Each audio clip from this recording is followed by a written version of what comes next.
Hello and welcome back to the fourth installment of Garrett's Guides to Embrus.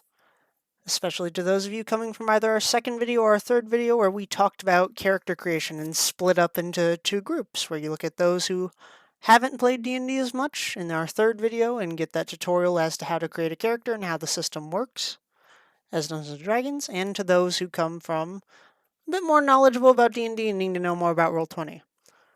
So in this video we are going to be talking about questing, which is playing in sessions on Embrus. This comes in many different forms and comes at more or less any time during the day. So once you've got your token setup complete and your character assigned into the appropriate tier shard, you're able to look for quests. So how this goes about is you are going to need the adventurer role if you have not already gotten it throughout this process, where you go self-assign roles and click on this red paw print to get the adventurer role. This will unlock the rest of the channels within the server that are non-staff channels. From there, you'll be able to see our quests folder here, which is where you're able to sign up for different quests. So how you sign up is you find a quest that is of the appropriate tier for you at a time you can do it. So looking up here at our general quest format, you'll see how these quests are written up. So you'll see the name of the quest that the DM gives, a title that gives a general idea of what you're going to be looking at, the location the quest will be in so you know how much it might cost should you be tier 2 and need to pay for travel.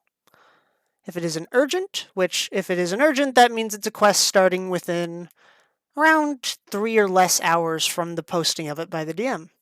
So you can have a surprise quest pop up should you have availability in the day and want to hang out and do some quick D&D.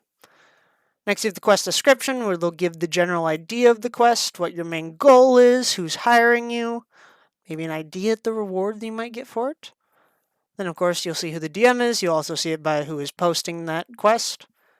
And then the time and date, which DMs recently have been utilizing a special command that will show you the exact time in your time zone. So it'll help you organize a little bit better and schedule for it a little bit better. Next, we have number of players. This is the general party size they're going to be accepting into the quest, which usually it's 4. Sometimes it can vary to 3, 5, 6, so on and so forth. Next, you have the tier, the different level ranges they are hunting. Sometimes these tiers will blend together into, say, tier 1 to 2 quest, tier 2 to 3, 3 to 4, and so on and so forth, in which the DM can choose as they please where they want to lean with it. Next, we have our tone. This is kind of the theme or the ideas of the quests, what you're going to kind of be doing in it. You can have combat heavy, meaning there's not going to be a lot of roleplay, you're going to be fighting a lot more. More serious quests with serious tones being handled, lighthearted, silly, fun, heavy roleplay, mysteries, and so on and so forth. Usually 1 to 2 words that encompass different styles you're going to see on the quest. Next, you have the 2 different types of combat you will see on the quest, which is either Theater of the Mind or Grid. Where Theater of the Mind is where the DM is going to describe out to you everything that's happening, while in Grid combat they will put you on a battle map and you're able to move about that battle map and battle as normal in D&D.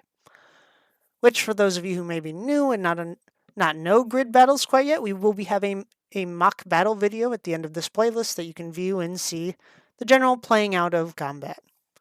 Next, you have the difficulty. This is the estimated difficulty based on the encounters the DM has planned for this quest. So this ranges from easy to deadly, with easy being basically no resources are going to be needed to be expended. Shouldn't be a chance of death. Should be fun. Just a casual little RP or other such quest. Mediums, where you start racking it up a little bit, some resources might be used. There's a light chance of death, but not likely. Then you get to hard. That's where a lot of resources are probably going to be used, and death is somewhat likely to occur. Deadly quests are going to be our hardest variety, where these quests have a potential TPK happening, or a total party kill, where the whole party is taken out. So that's the range you could generally see. Some DMs will mix the ranges depending on choices the party can make, and that's also going to affect the rewards handed out at the end of the quest. Which, at the end of each quest, you generally get rewards such as, I'm going to scroll over to our completed quest for examples, gold. This is how much gold your character gets that you can spend within our shop, within different downtime activities, buying structures, and other such activities such as buying items from players, or anything else you might use money for. We have DT, which is our downtime, which is a different system we will be looking at later, where your character can spend time outside of quests in order to perform in activities, get different rewards, earn different things, craft items, various other things. And then your XP, which helps your character level up. And then sometimes you'll also get stuff like Renown, which is popularity within a city or with a faction that will gain its own rewards that we will also be looking at later on. You can also get magic items in particular that could be good for your character or not. Once those items are all sent out, the party usually is able to divvy them up amongst each other and decide who's getting what, based on whatever means you guys choose to make it fair. That is our end of quest rewards. Hopping back up to our format here, we have the estimated duration. This will tell you how long the DM thinks the session will be based on what they have planned. And then, of course, the different players and signups. So when you sign up for a quest, you're going to use this right here, where you take this and fill it in with your character-specific identities and different abilities. So if we utilize the character we used before, in our character creation video, we do Garrett Tin. Character name was Garrett. Total character level would be 3. And then 3 life cleric. Full race and subrace. I believe we did human for the second video. Forest gnome for the other one. And there you go, using one of these races instead of the 2. You simply message the DM who is hosting the quest that and ask them, hey, can I join this quest, giving them the title. That way they know you're interested, this is what you are giving, and all those sorts of important details. So, when it comes to getting chosen for a quest once you've signed up, this is where our quest counter system comes into effect. So what the quest counter system is, it's these numbers you'll see after everybody's names, where you put down how many quests you've been on this month, which for me is 2. How many quests you've been on last month, which for me was 0 as I was on hiatus. And then DMs choose whoever has the lowest, with primary focus being on this one for this month. So since I have 2, I will get in before a 3. If someone else has a 2, but they have like an 8 last month, then I would get in before them. This is the general system utilized for selecting people for quests. DMs can also utilize other things giving priority to individuals, such as my quest here, where I say priority will be given to those who have been contracted by this quest giver before or who have been on their quests. So that means signing up for it, if you've been on that character's quest, I will have a higher chance of accepting you onto it. This allows some story and some repetitiveness among the party, though it is not common among every single quest. But it is another way that DMs may pick who signs up for the quest. So when it comes to actually playing in the quest, the time comes up, the DM will be like, hey, you have an hour, please give me your sheet, and set up in that way. I think my headset just popped. All right. So what you're going to need to do is you're going to need to make sure you are within the city that you're questing in. So let's use Metanat, for example. You will scroll down past the RP channels and the other channels to our expenditure tab in the travel costs. You're going to make sure your character is in that area by copying the format above, typing in name, so we'll do Garrett, travels from, let's say I'm in Corrales for 200 GP. From Corrales to Metanat for 200 GP. So how our travel system works is it's based on the continent that these cities are on. And pinned in this channel we have the various continents in which cities are in which. If you are traveling to a city on the same continent, you travel for 100 gold pieces. If you travel from different, it is 200 gold pieces. Also, if you're in Tier 1, whenever you travel to go on a quest, the quest in that city's that travel is going to be free. You don't have to pay anything. Similar to, let's see, Quinn here. Because she was a Tier 1, she is able to travel to Metanat for free from Paltyrus. But pinned in here, you can see the list. We have Valandra, this continent, Zuctor, and then Aora. And people can travel from those as they need to. Once your character is within that city, you're going to want to transport your character to the DM shard. So if you go down below the quest folder to our game room folder, and you click on rules and links to shard, you can see the different DM Roll20 shards. So let's say we're doing it to my shard. Click on it. Make sure we join this shard. And then we'll go to our regular Roll20. And as before, when we imported and exported the tier 1 shard, we're going to export from there to my own shard. So you import existing character. We'll go go character creation, because that's where the last set of Garrett was. Import. And then we export and we go to Garretton Embers DM shard.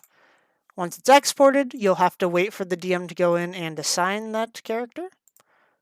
So go down here. And boom, you will have access to that character when the game starts.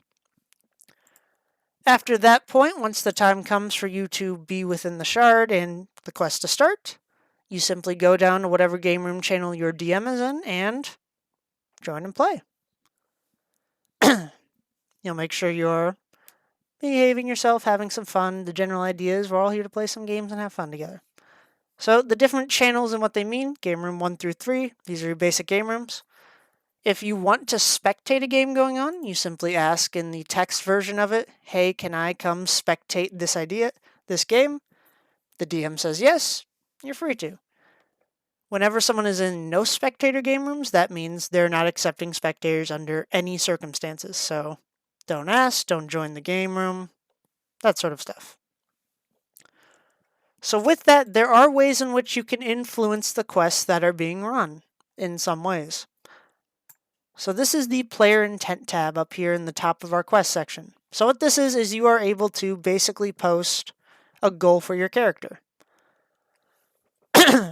You can have one per character where you fill out this format with your character name, the tier your character's in, general intent, and the lore behind, or the idea behind the intent. So you basically state your goal or actions. Let's say you want to go on a quest where you fight off a bandit group and they mention this greater boss of theirs. And you are intent to go find that boss and wipe them out. Then you go and you make your intent, destroy the boss of the bandits, and then if you wish to include the lore and write down like, hey, in this city we fought a group of bandits who alluded to having a bigger boss who runs all the bandits in this area, thus my character is hunting to wipe them out. And then when the DM is ready, if they wish to, they can greenlight through putting our little green box there saying that they will run a quest based on that. So here's an example with our Mermaid Men Embers admin account. Their job is to slay the Kraken residing within Bikini Bottom. After watching my lifelong companion Barnacle die at the hands of this beast in the previous quest, swore revenge against it. Intended to attempt to gather an army for this task. I do not believe I can defeat the beast alone. These events occurred in Plankton Screw the Crab quest. So, from there, you are able to work together and the DM will potentially run that quest for you. Another way is through the item materials. So when crafting items, you are required to find a specific part of a beast, part of a creature, in order to put it in that magic item and give it the extra spunk. So once you have that, if you need to find the material, instead of gathering it automatically through the use of downtime, you put down the item, you put down what tier you are, your character, what material you need, so like the creature you're going to need to fight, say it's the heart of a troll. Then the DM knows, hey, you're hunting to fight a troll. Maybe I'll run a troll in this quest you signed up for. And of course, the restriction for this is you can only have 2 item material requests per character per month. Our player intent restriction is you can only have 1 PI per character. So going through the rest of these channels as quickly as we can to wrap up this video. We have our TBD quests. These are quests that have no set time quite yet. They have the players, but the DM is trying to find a time that will work for each individual player. Scheduled quests are those that are set to be run soon, or at a certain date with a certain party that's already been determined. Quest discussions, where DMs are going to ping in order for players to know a new quest has popped up. Quest Doodle utilizes Doodle, which is a scheduling app. Completed quests is where people post the rewards and the general ending of the quest. And then Loot Discussion is where you'll talk about those magic items if you got any. But that is questing. I hope you have learned something from this. I will see you in the next one. Peace.